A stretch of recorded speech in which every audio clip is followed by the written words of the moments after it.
I just want to say welcome. This is our second session of the Exploring Best Practices related to the ABCs of Heart Health. Before we dive in, I just want to take care of a few housekeeping items. So all of the sessions for the ABCs of Heart Health are being recorded. We really want you to attend every month, but we know that maybe not all of your team members are able to attend each time. So they are recorded. Those recordings will be sent out each month. And so if someone missed it, they can watch the recording. And then also it's just good to have them, you can go back and review them for the information at any time. Also, we want to make this more interactive and we'd really love to see your faces. So if you could turn on your cameras, we'd really appreciate it. And we'll try to do the same here on our end. Also, we just want to remind you to mute yourself if you're not speaking. If you do have a question or a comment anytime during the session, feel free to share at that time. You just need to take yourself on mute, off mute or unmute yourself. And then if you could just state your name before you start talking, that would be great too. So as I said, we really want these sessions to be interactive. So please feel to jump in at any time or at any point in the presentation if you have a question or if you have a comment, or if you rather, you can also put it in chat. We have someone watching chat and keeping track of that for us. And so we can pull those questions and comments out of there. I think we might have a few new faces from our first session that was in February. So I think we're going to go around again, just like we did last time, and do some of the introductions, just so that everybody knows who's all participating on our call today. So I'll call out your name, and if you can just say your name, your title, the clinic or organization you're from, and where that's located. And then also, if you could go to the next slide, Andrea. Sorry, I probably should have. That's where all this information is. And so in addition to that, if you could just tell us one thing from our first session on February 6th that you were able to try or that you want to try but maybe haven't been able to put into practice yet in this last month. And Andrea, if you want to pop to the next slide too, that gives a few examples of some of the things that we talked about last month. So, I'm going to start actually with those of us from Superior Health. So again, from Superior Health, if you can just kind of tell your name and, what organization you're with, that's part of Superior Health, that'd be great. And Andrea, I'm going to start with you. Hi, everyone. I'm Andrea Boucher. I'm a quality improvement advisor with Superior Health, and I am based in Michigan with Improve Health. And Carrie, Carrie, if you could go next. Hi, everyone. My name is Carrie Finley, and I'm a project specialist with Superior Health. And I'm also a registered nurse, and I'm based out of Wisconsin with Medistar. I'll hand it off to Casey. Hello, my name is Casey Zimpel. I am a quality improvement advisor for Superior Health, and I am based out of Wisconsin with the Wisconsin Hospital Association. Nicole, if you could go next. Hi, everyone. I am Nicole Gackstetter. I am a quality improvement advisor with Superior Health, and I am also a program manager with Stratus Health based in Minnesota. Thanks, Nicole. And Margaret, if you wouldn't mind going next. And I should ask too, if you have others in the room with you, if they could introduce themselves. So Margaret, if you could go next. Hi, I'm Margaret Higginbotham. I am out of the Weston office with Inclusa, and I'm a health and wellness coordinator nurse here in family care in Weston. Thanks, Margaret. April, could you go next? I'm April Finucane from Winona Health in Winona, Minnesota. And I do have a room of people, but they're eating their lunch right now. So I'll just be on right now. Okay, that's fine. And would you mind just letting us know how many you have in the room, or if they want to just put their names and roles in chat, that's fine too. Thanks, April. Lisa, if you could go next. Yep, I'm Lisa Brandt. I am a Flex RN out of Northwest Wisconsin, and I'm based out of the Park Falls office, and I'm with Inclusa. Thanks, Lisa. And Kaylin, can you go next? Yep, it's Kylan. I'm also a nurse with Inclusa, and I'm based out of the Park Falls area, northern Wisconsin. Thanks, Kylan. Oh, and you know what? I think I got everybody right. And if I missed anybody, let me know. And then I should probably tell you who I am. I'm Jerry Henniker, and I'm also a registered nurse and a quality improvement advisor for Stratus Health, which is located in Minnesota. So, well, thank you all. I really appreciate that. And I think we actually, does anybody want to share any of the things that we discussed in February that you tried to put in place or are looking to put in place over the next month or couple months?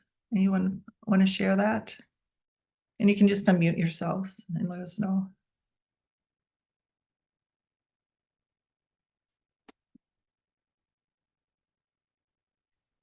Well, if you feel like sharing later on, you can always pop it in chat too. So next slide, please, Andrea. So right now too, we are also going to be putting in chat a link to, it's kind of a pre-test. It's about 5 questions. If you wouldn't mind just taking a few seconds or a minute to answer that as we're going through this slide here.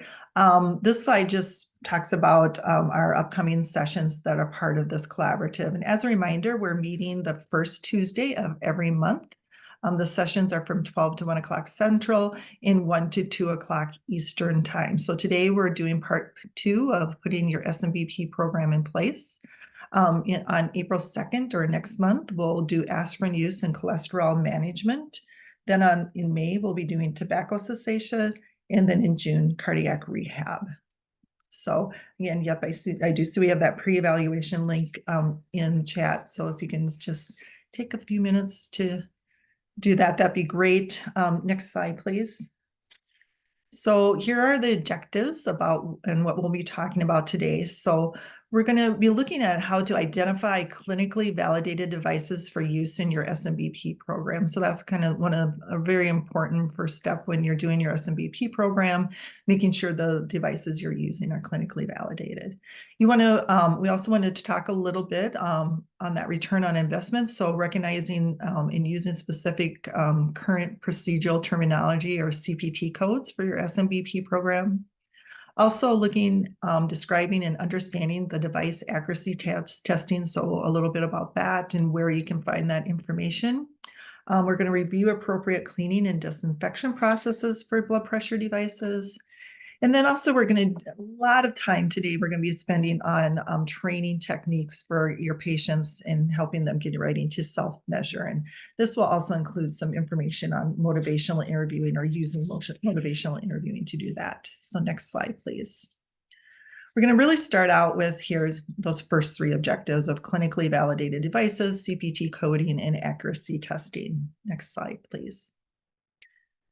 So one important aspect, or I don't want to say it's the most important aspect, but for accurate measurement is to make sure the blood pressure measurement device you're using has been validated for clinical accuracy. So to address this challenge, the American Medical Association, or AMA, they enlisted the use of the National Opinion Research Center at the University of Chicago, and this is more commonly known as NORC or as NORC, and they assisted the AMA in the design and management through an independent process to determine which blood pressure devices that are available in the United States meet the AMA's established criteria. And so this is the validated clinical accuracy or validated device listing that you see we have listed here. So it was an independent review committee comprised of physician experts in the blood pressure field.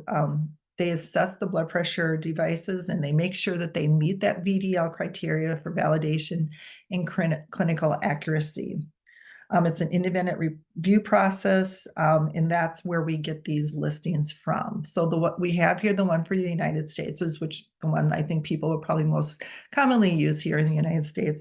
But we did want to also add that there is a list that Canada has, and it's called the Hypertension Canada List of Recommended Devices. And then there's also a UK listing here. So next slide, please. So now we want to talk a little bit about that return on investment for doing SMBP programs. And this comes through the coding, so the CPT codes for SMBP. So as of January 1st, 2020, physicians, they could start submitting claims for SMBP services using the CPT codes of 99473 and 99474. So 99473, this is used when the patient receives education training, and this is education that is facilitated by your clinical staff. And so the patient is receiving that training on the setup and the use of the SMBP measurement device. And again, this is one that needs to be validated for clinical accuracy. And then it also has gone through device calibration. So 99473 can only be used once per device. It's most commonly used when you're doing that first initiation visit or education on SMBP with your patients. So it could be a patient who's suspected of having hypertension, or for maybe a patient who's already been diagnosed with hypertension, but they maybe have a new blood pressure device, or they're receiving training for the first time. They've maybe never done SMBP training before. And I just wanted to talk a little bit more about this coding to, again, kind of ensure that return on investment. As you see here, from 99473, you can get $11.19. $11.19 is kind of what has been allotted for the staff time by CMS for this. But in order to do this, the CPT code is important to capture the amount of the actual education time that was provided to receive this reimbursement. And so you really want to look at the ICD codes for hypertension, and also maybe the HCC code or the hierarchical condition categories coding. And in order to make it possible for your coders to capture this information and correctly code 99473 or 99474, you really need to make sure that you're charting accurately. So in order to get the most reimbursement for these codes, you want to make sure that you're meeting, doing the correct charting so that your coders can pull these codes out from your charting. Excuse me. Next slide, please. So for 99474, this is used for SMBP data collection and interpretation. So again, it's important to make sure that you're doing that charting to capture these codes. So this is for when the patients are using their blood pressure device at home. Again, it's a validated device, and they're following the process. They're doing twice daily measurements. So that means 2 measurements, 1 minute apart. Again, this is in the morning and then again in the evening. And then we're looking at a minimum of 12 readings are required per billing period. So it's kind of all written out here what 99474 includes. If you want to go to the next slide, please, Andrea, a little bit more about 99474. So really, again, you got to have those validated devices. As I said before, there's the 2 blood pressure readings in the morning and the evening. And the other important thing here is that there needs to be that communication. So the patient needs to be communicating back to the practice about these blood pressure readings. And this can be done manually. So maybe they're calling on the phone and giving the information to somebody. Maybe they're faxing it, or maybe they're delivering it in person, or it can be done electronically. And this would be, of course, through a secure site or an email or a patient portal. So there's that communication is a big part of CPT code 99474. Also, when this communication is happening, the physician or another qualified healthcare professional must also create or modify a treatment plan and document this. So what the average of those blood pressures are, but then also documenting what the treatment is and what the changes might be, and that this is communicated back to the patient in some, either directly or that they shared it maybe through a patient portal or again through a secure email. So that's a little bit on those codes there. Next slide, please. Here we're going to talk a little bit, again, you want to do that device accuracy testing whenever you're working with patients and getting them set up on doing SMBP in their home. So these next 2 slides are actually taken right from the Target BP site, and this is from the American Heart and the American Medical Association. So as you can see here, for the first step, you want to do 5 blood pressure readings. So as you can see here, some are the patients and some are in the office. And so it's a combination of that to and record those. Next slide, please. And then what you want to do is you want to average. So in this example here, they're taking an average of B and D. So those were when the patient took the blood pressure. So they're averaging those 2 out. And then you want to compare that average from B and D to C. And that was what the blood pressure reading that was gotten in the physician's office. So if the difference between these two is less than 5 millimeters of mercury, then this device is fine, can be used for SMBP. If there is a difference between 6 and 10 millimeters of the mercury, then you can proceed to step 3 here, which again, you're taking averages of what the patient has taken, what was taken in the office, and looking at the difference there. If the average is greater than 10 milligrams, then you just really shouldn't be using the device for your SMBP program. So next slide, please. So next we're going to talk a little bit more about cleaning and disinfecting. Next slide. So it's really important to understand the difference between cleaning and disinfecting. So this will help in protecting the longevity of your monitors. It also helps you safely provide a clean and safe product for your patients. So when you're cleaning a product or cleaning equipment, it's really the removal of the visible soil. So this could be organic or inorganic materials from objects or surfaces. And this is normally accomplished like through a manual or a mechanical use of like water or with detergents or enzymatic products. It doesn't really kill germs, but it does remove them. So it reduces the germs that are there that could be an infection transmission risk, and that's done through cleaning. So then in disinfection, this really eliminates many, if not all, the pathogenic microorganisms, with the exception of some of the bacterial spores, such as C. diff. So really in your ideal process, what you're doing is you're doing both a cleaning and disinfecting process. So next slide, please. So here we have talking a little bit about the CDC guidelines for BP device disinfection as looking at the COVID-19 cross-contamination. And it talks about, we're talking here about for hard surfaces and then also for electronics. So really, when you're looking at those hard or non-porous surfaces, you want to make sure, of course, that you're wearing disposable gloves when you're doing the cleaning and disinfecting of the surfaces. Wash your hands prior to putting your gloves on. And then again, of course, after you discard the gloves. We've just kind of got an overview here because really you need to look at the manufacturer's instructions when you're cleaning and disinfecting any products, because they'll probably have more specific for those products on what you should use or how to do. So these are kind of the overall high level instructions. After you remove your gloves, as I said, make sure you wash your hands and make sure you're cleaning any of the surfaces used with a soap or water prior to disinfection. And then again, afterwards. And as I said before, consult the manufacturer's guidance on how to do this for not only the products, but also when you're talking about the BP cuff itself and the tubing, because again, they might be wanting you to use specific products to do that. When you're looking at electronics, again, and these could be the cell phones or tablets or any remote controls that might be part of the products or the BP device you're using.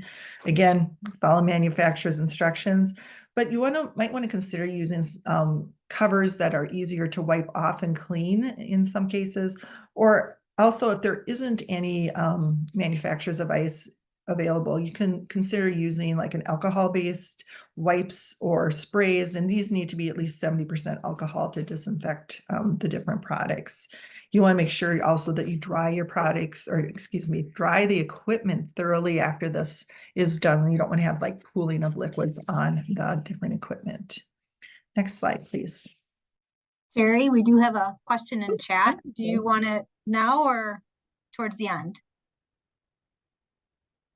Oh, here, I see it. Yeah. Are all measurements taken Yeah. over what period of time? How long to lay between? So when we're testing for accuracy, so this is back to, sorry, I missed the question from before. I didn't see that in there. So when we're doing that, it's again, so this would be all at my understanding, and you guys can correct me if I'm wrong, but this would be when you would have the patient in the office with you, but you'd want to have at least 1 minute between each of the readings to get that for them. So you'd have them take the reading and then you could take the reading, but you'd have like a minute between each, because this is when you're getting them kind of set up and ready to do the testing in their home. Okay. So if you're thinking of doing, or you want to do a loaner program or loaning program, here's kind of a little bit of a suggestion of how you might want to set that up. And so we kind of suggest using maybe different color-coded bins. It could be helpful. And I'm going to actually start at the bottom with the red intake bin. So this would be where a device would come in after a patient had used it. And so then you want to also make sure to put those devices in a bag of some sort, usually like a protective bag, it could be a plastic bag, just to kind of, again, keep that source control. So if you're having a number of different devices that are coming from different patients, there's hopefully not any cross-contamination in that sense too. And then the person disinfecting is also the one who's responsible for cleaning and disinfecting the area where the monitors are all processed. So that would be like your intake, or red bin is when people come in. And then the yellow would be the observation bin. So, or kind of like your device on hold bin. So these are the devices that the person who had just taken them out of the red bin had cleaned and disinfected. So you put them there on hold for 96 hours. And then the next bin, then you move them to the green bin or the clean bin. And these are those that are devices ready for distribution. So, and this could also be new devices too. So the devices have been, cleaned, disinfected, and been on a 96-hour hold. So that's just kind of a suggestion of maybe how to set up your loaner device program. So next slide, please. And now we're going to talk about the training of your patients and training them to self-measure. And we're actually going to start with a video here. It's a short video from the American Medical Association, and the link to the video is also here at the bottom.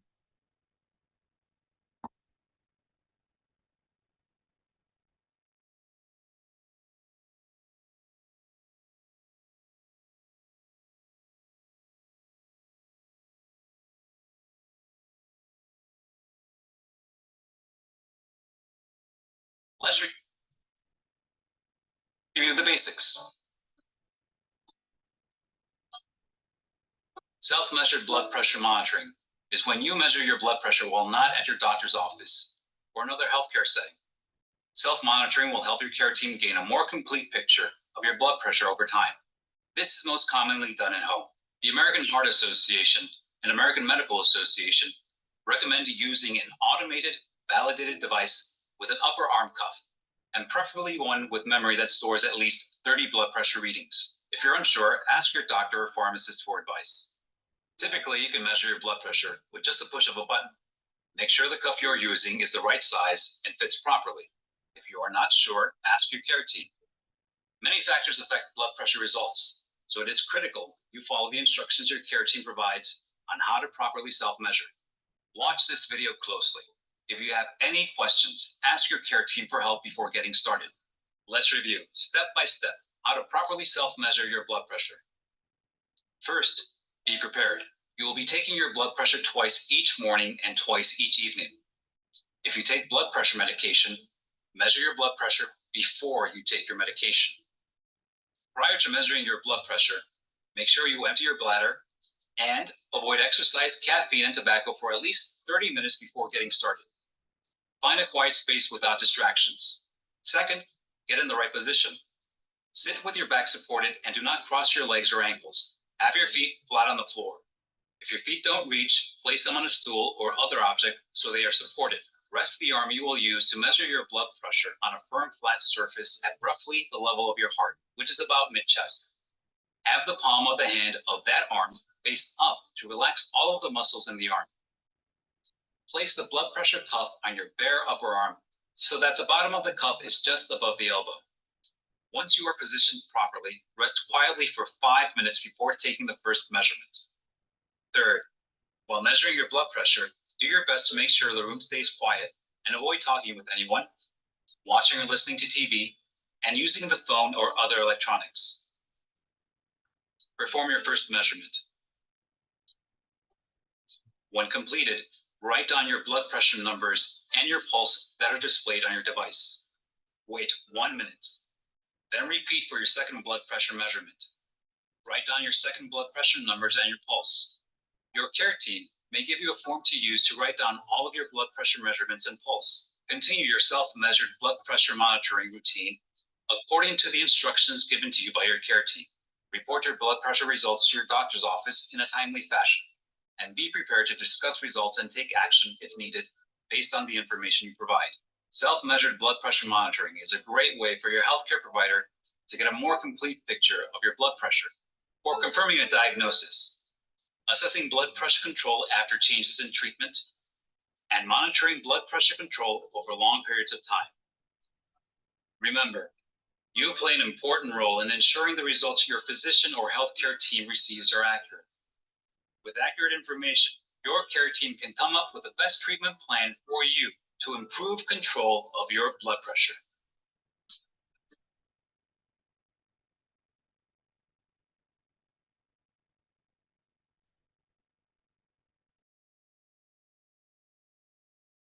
Sorry about that. I had myself on mute. I was going to say, so the link from that video too is on that slide, and that might be something that you want to share with your patients that they can refer to at home when they're doing their own blood pressure or doing self-measured blood pressure. So it's kind of a short video of, we know all patients learn differently, so that might be something that you want to share with them that they can refer to when they're doing their measurements at home.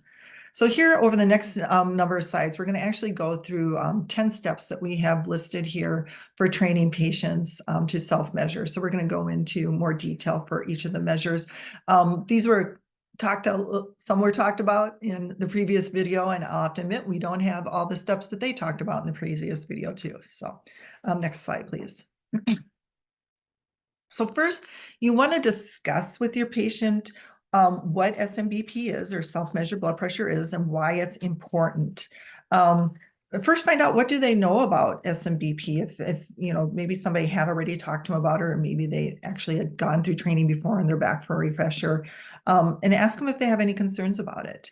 And we're going to actually talk a little bit more towards the end of our sessions today of if somebody has concerns, some different techniques that you can talk through with them.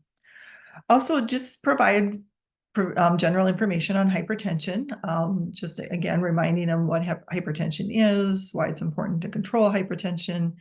You want to talk to them about why SMBP is then important and has the positive benefits in helping to control their hypertension.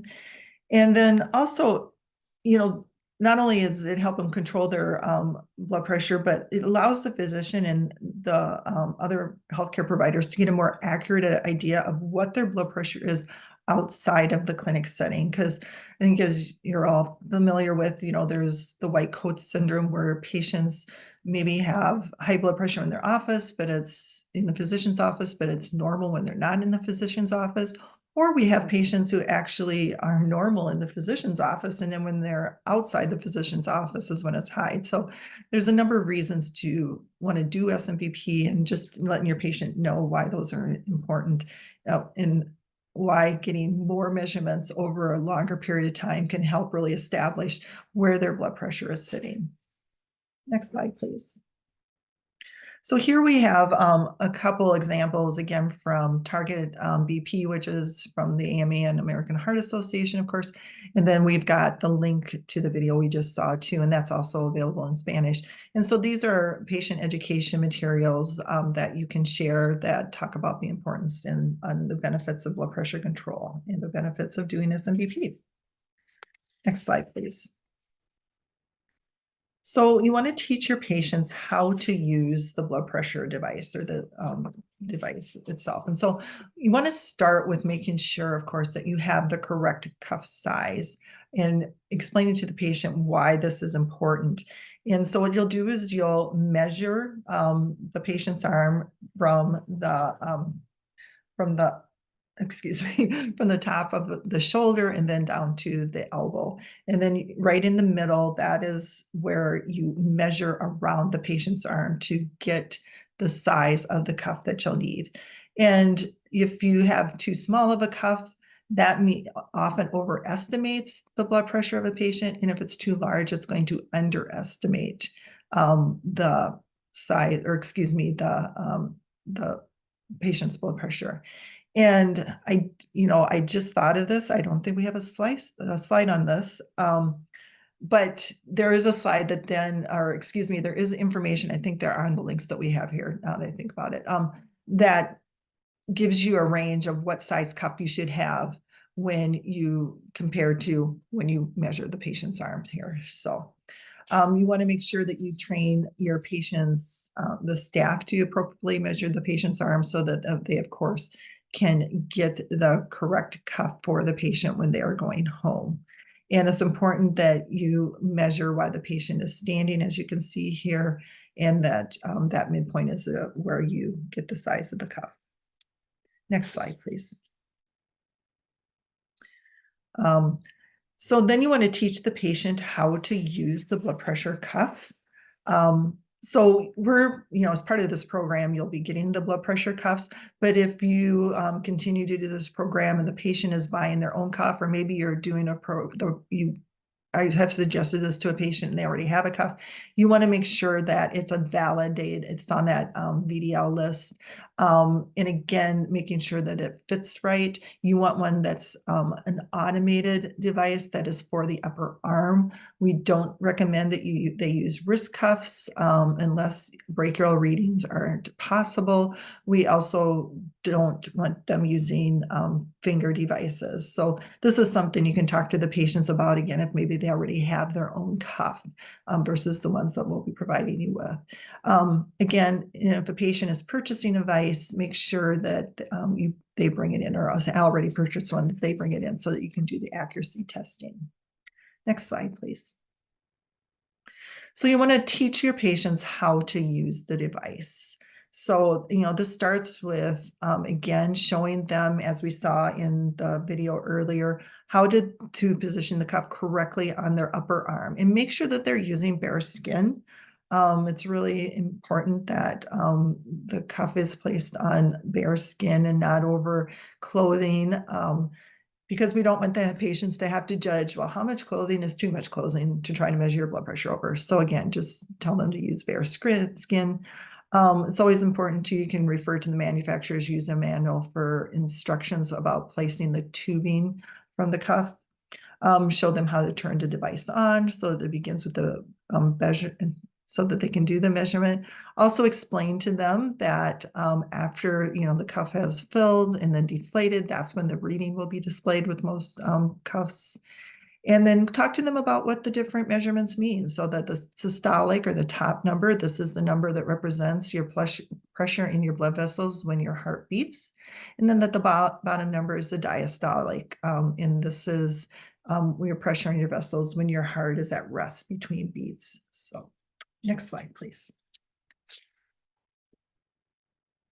So you also want to make sure you educate your patients on hypertensive emergency. So what it is, what should they do with an abnormal reading, and when should they be actually calling 911 versus maybe calling the physician's office? And knowing these differences helps the patients maybe not to go to the emergency department. It gets rid of those unnecessary, I shouldn't call them unnecessary, but lowers, there's a reduction in ED visits, or then also maybe even readmissions to the hospital. So we'll talk a little bit more here on the next slide about the difference between a hypertension urgency versus hypertension emergency. Urgency is a blood pressure, and again, we're talking for the majority of patients here, a blood pressure of 180 over 120 or greater is a hypertensive urgency. And so you want to make sure that they also rechecked, and also if they have any symptom, they've done the blood pressure, they've checked, and it's still at that, and that in these cases, they can call their primary care physician. A blood pressure reading of 180 over 120 or greater when they have symptoms such as chest pain, shortness of breath, back pain, numbness and weakness, or a change in vision or difficulty speaking. These are cases where they should call 911. So it's really important that they know when to call the physician office or when to call 911. Next slide, please. So next, you want to talk to your patient, helping them getting ready to measure their blood pressure. So as we saw in the previous videotape, you want to make sure the patient has used the bathroom if needed. And actually, I would just tell them to always use the bathroom, whether they need to or not. Make sure the patient is at rest. They're sitting in their chair for at least 5 minutes before they start. Excuse me. Make sure the patient isn't talking. And since they're doing this at home, they're not talking. Someone's not talking to them. They're not using their phone. They're not texting. They're not emailing. They're not watching TV. Basically, just kind of sitting in a quiet space, getting ready to take their blood pressure. Make sure to ask the patient or tell the patient that they're on any blood pressure medications in the morning or evening, that they take their blood pressure before they take their blood pressure medication. Make sure they wait at least 30 minutes after eating before they do their blood pressure. And then also if the patient smokes, make sure that they haven't smoked within 30 minutes of measuring their blood pressure. And I would also explain to the patient, the reason why these different steps here are important is just doing one of these, like say they had to go to the bathroom, but they didn't go to the bathroom beforehand, so they got full bladder. That any one of these could raise their blood pressure by 5 to 10 points. And if you do all of these here, I mean, that could be like 60 points. So I would explain that to them too, so that they understand why it is important to do these different steps. Next slide, please. So here, this is, we've got the link to this, this guide here. This is just a nice guide that you can share with your patient to kind of help remind them, along with the video, of the proper positioning. So they're seated on a chair with their back supported, their legs are on the floor, they're not crossed, and that their arm is supported, and they might want to put their arm on a pillow too, to make sure it's high enough, but really the blood pressure cuff is on a bare arm and it's at heart level. Next slide, please. And then here's just kind of some other factors that you can let them know that affect their blood pressure. So again, if they're nervous or stressed or angry, that's what we're telling them not to, be watching TV or listening to the radio or anything. It's also, influenced by your demographics, your lifestyle, also recent caffeine use, also decongestants and over-the-counter medications and nicotine use can influence it. So that's why we're asking that they wait 30 minutes after eating or 30 minutes after smoking. I don't think we actually had it on there, but 30 minutes after drinking a caffeinated beverage. And then just some different factors, again, like we talked about, if there was air in the blood pressure cuff beforehand, if it's too large or too small of a cuff, or again, too, if they don't have the blood pressure cuff on right, you want to make sure they have it wrapped around their arm evenly. Next slide, please. Excuse me. And we've kind of just reviewing, I know we've talked about this probably a number of times. We want to do 2 sets of measurements every day, one in the morning, one in the evening. Make sure that they've waited a minute between each of those 2 measurements, and then that they haven't, smoked, or that they're doing this before their blood pressure medications, but again, that they've waited between, if they smoked or had caffeine. And we want them to do this usually for 7 consecutive days. You might have a different treatment plan for your patients, but so you want to do it for a minimum of 3 days, and because you want to get like 12 different readings. Next slide, please. Next, we're going to show you're going to show the patient how to document your blood pressure data, and also Target BP has a lot of great resources for almost everything that we've talked about here. So we've already talked about what they should do if their blood pressure is too high or too low. I don't think we gave you numbers for too low, but again, this might depend upon the patient. So that would be part of the care plan that you would set up with them, when they should call the physician's office and when they should call 911. So what to do, if they have symptoms along with the low or the high blood pressure. And you want to talk to your patients, what's the best way for them to communicate this with you? Are they going to do this through a portal if they're just sending in their daily readings? Is it a paper form that they're going to bring into the office, or are they going to call into the office? And then, of course, if it's too high or too low, they're going to call either you or 911 immediately. Next slide, please. So what should the patient do when they're dealing with errors or they have problems with their blood pressure cuff?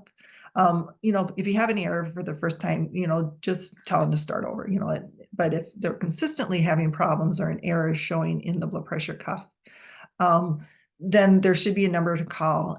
And then again, like we talked about, when they should call you for abnormal readings. And again, if they're having errors, who they should call within your office for that.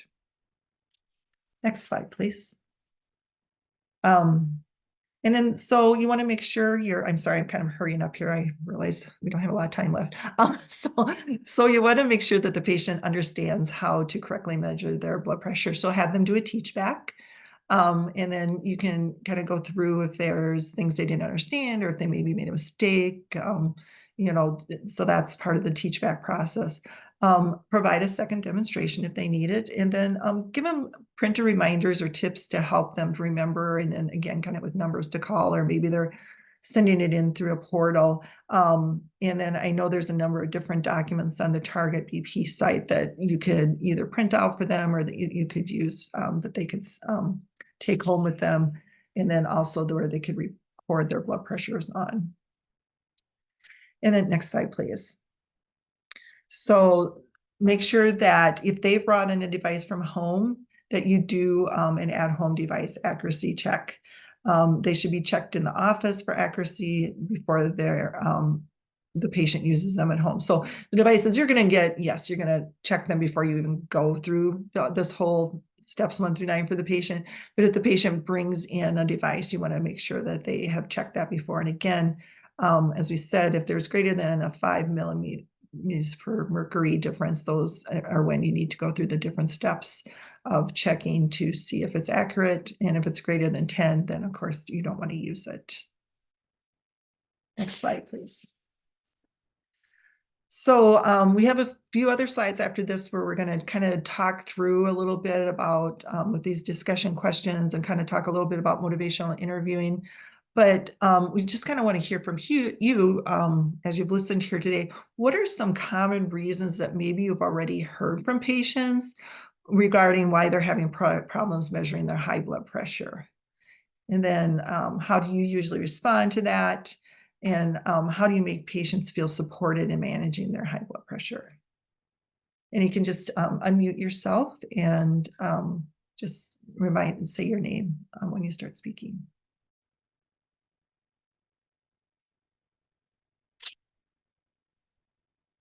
Anybody want to share?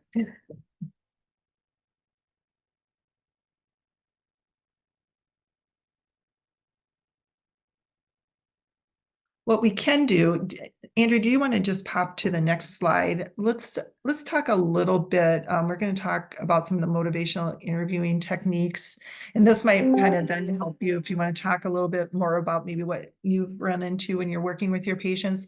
So in this first example, this is prior to starting SMBPs. So you're talking to a patient about starting self-measured blood pressure in their home. So some of the things you might want to say to that patient, especially if they're, you've talked to them, they're maybe a little reluctant to be doing this at home. This is, most people aren't trained to take blood pressures at home. So they might be a little worried about doing this and if it will be accurate at all.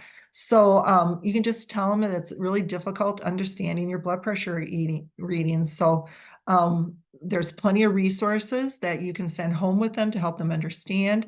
And then again, while they're monitoring at home, if they have questions, they can contact you and go through the resources and just let them know you understand that it's really frustrating managing your blood pressure. And they might have, I'm guessing a lot of them might have other chronic conditions. So the blood pressure is only one part of it.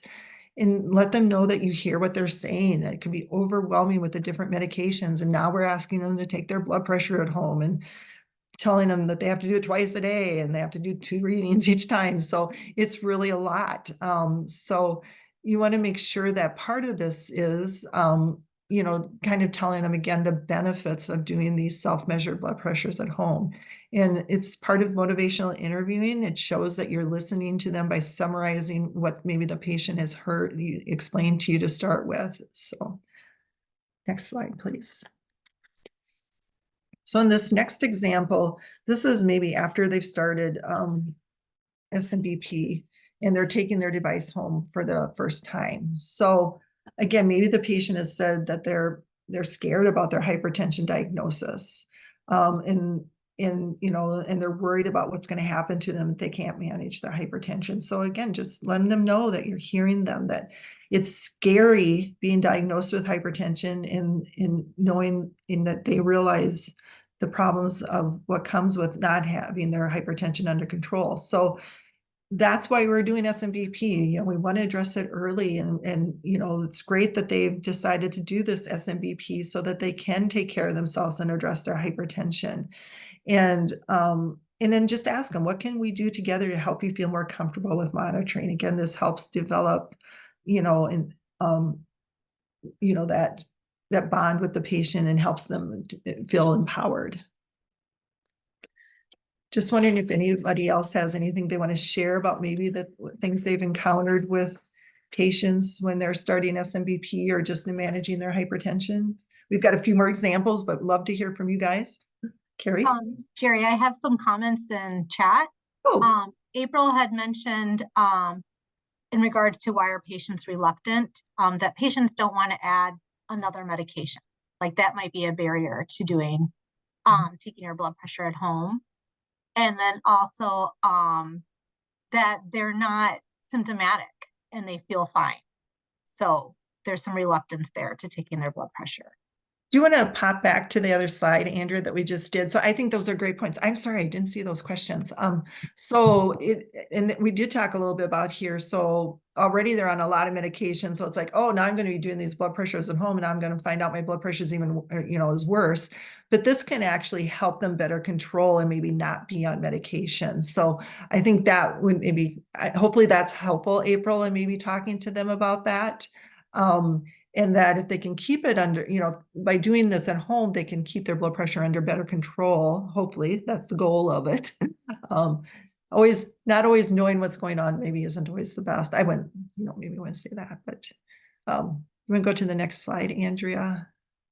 This is, and one more, I think. Yeah. So here's some other challenges, like maybe after they've been at home for a few times and they've been doing blood pressures at home. This is when you can ask them, what kind of challenges are you having with the SMBP at home? So again, it could be, it's a lot of work when you think about it. And then let them tell you what their challenges are and then help them work through, come up with a plan to help them overcome those challenges. What are some small steps that they can take? To, and maybe it's something too that, if they've got a spouse at home or they're living with one of their kids or something, maybe someone can help them. I think sometimes having that advocate or having another person know the process that they're going through can kind of help. And then if a patient, maybe you've done all the training, you've sent it home with them and they haven't monitored. Again, as we said, what were the challenges to doing this? And then what can we help you do to monitor at home? So I see this one, what is the time frame that patients are asked to do the blood pressure measurements twice daily? So when we're doing it, we want them to do them in the morning and the evening. So I know ideally that's maybe not going to be 12 hours apart, but you do want to, if they're doing it in the morning, it's before they've taken their medications. And then in the evening, again, if they're taking a blood pressure medication, maybe in the evening only, or maybe twice a day, make sure that they do it before that time. And so then, so twice daily, okay, and then 2 times each time when they're doing it twice daily. And then so ideally, we want them to, if we're trying to get an idea of when their blood pressures are, we ideally want them to do it for at least 7 days, 3 days at a minimum.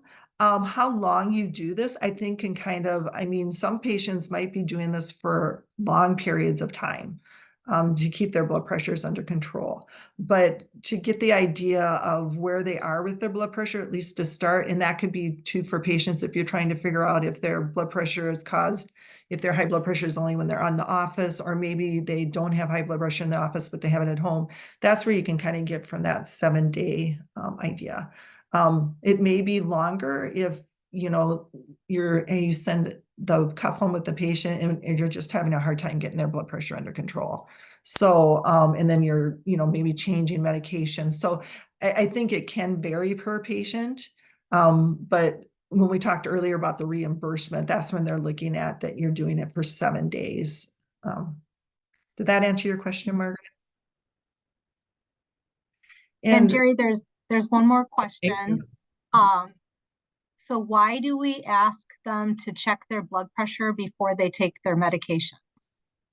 We want them to check their blood pressure before they take their medication, because their medication could be, if their medication is working correctly, then we could get a bunch of false readings that maybe look like their blood pressure is under control. Does that make sense? Okay. I guess not really. Well, we were just having a discussion here, sorry. Okay. Well, so wouldn't you want to know if the blood pressure or the medication's controlling their yeah, I guess we'll just have to do a little more research around that. And that is actually April. I think I see where you're going with it, because part of it is, okay, so if we take it after and their medication is working, they might not have high blood pressure when you take it, right? And so then, I mean, it can make you think a couple things. You could think, yep, the blood pressure is working, or the blood pressure measure is working. Or you can think, hey, maybe they don't need a blood pressure med. So I think I understand where you're coming from, April. And I think it's a great question. And I think that's something that we can research too, and get you some more information on that. And maybe if you're determining if you need to add more, or if you want to reduce, it would be helpful that way too. But yeah, depending what you're trying to accomplish. But okay, thank you. Oh, that's a great question, April. Thanks. And so here's just, again, these last couple of slides, we're just kind of talking about some different questions that patients may pose. Like here's when the patient comes in and look, they did their blood pressure, they recorded it for 7 days, it's like, congratulate them. And then ask them, what strategies did they use to help them self-measure every day? And what did they notice about the results? So it's not always about, because sometimes patients do really good, and I think we can learn from patients. And so that's where we might want to use some of these different motivational interviewing techniques too. So, and what are the benefits that they're seeing by having their blood pressure under control?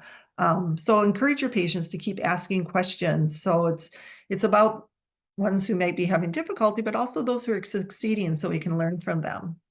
Next slide, please. Again, back to some challenges, maybe, just again, putting out there, just kind of reinforcing and being empathetic, and that you're working with them for a solution. That life can be busy. So maybe they started out for 4 days really good and did a good job, and then they have problems doing blood pressure measuring after that. Or, they're doing it in the morning, but not remembering in the evening. Or, they're not, maybe the blood pressure's off some, maybe in the morning they look good, in the evening, maybe they're sitting in a different chair or something, so just kind of looking at maybe where some of those differences can be, and helping them find that solution. Next slide, please.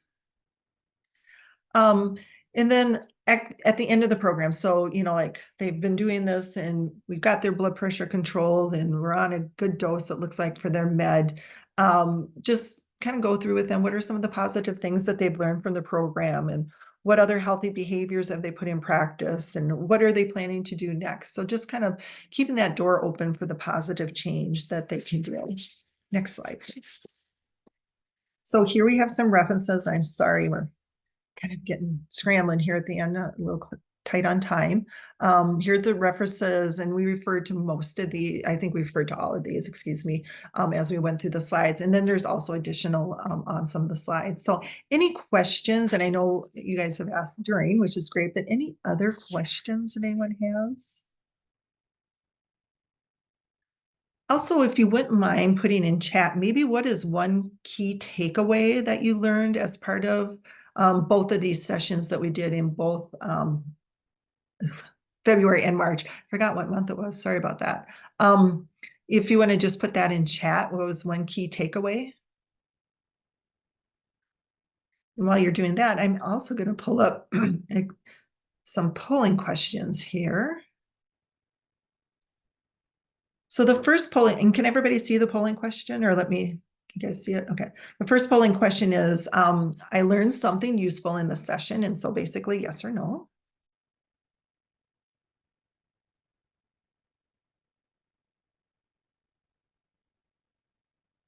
I think we've got everybody.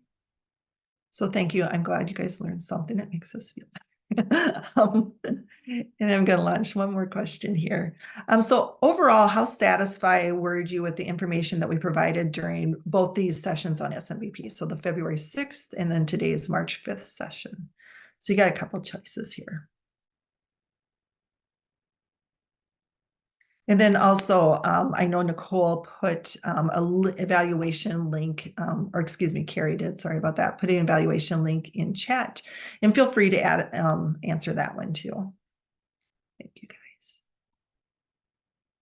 Are there any questions? And we'll do a little checking too on some of the, like you said, April, that's a great question, and I'm more than happy to kind of do a little more research on that one.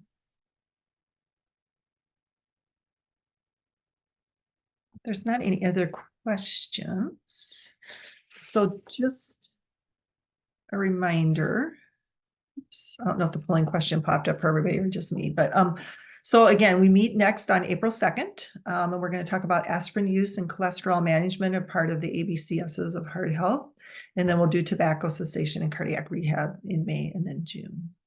And next slide. I think that just a reminder that all of this information is on Connect 2, that we'll be sharing the information on the Connect site. And then as soon as,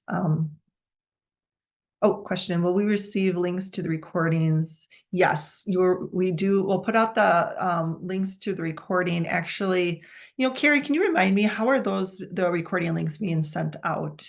I know we send them out monthly. Is it with a reminder, or I'm not quite sure how Mary Kay is sending those out? Yeah, we'll make sure there's an email with the recordings. We'll also post them on Connect. I do not believe we've shared the recording from February with everyone yet, but we'll make sure to do that. Thanks, Carrie. Yeah. So we will make sure that you guys get the recording, and if you're looking for it, just ask one of us here. Carrie, if you don't mind putting like either mine or your email in chat, if you guys have any questions, just shoot. Yeah, so we have a Superior Health YouTube channel, and so it's on that channel. So what I'll do is I'll share that link with the group, and I'll need to do that after today's presentation. I don't have that link up right now. And just so you know, it does take a little while for the recordings to get posted to YouTube. Just it's sometimes they get up there pretty quickly, but I would say at least a week. It takes at least a week for them to get posted. If you can go to the last slide, Andrea. If there's not any other questions, we'll see you all in April. We love having you guys. Thank you. And thank you for asking questions during. We really appreciate it. With that, I'm going to wrap it up unless there's anything I missed. Did I miss anything in chat? Yeah. Well, thank you guys. Oh, good. You guys have a great day.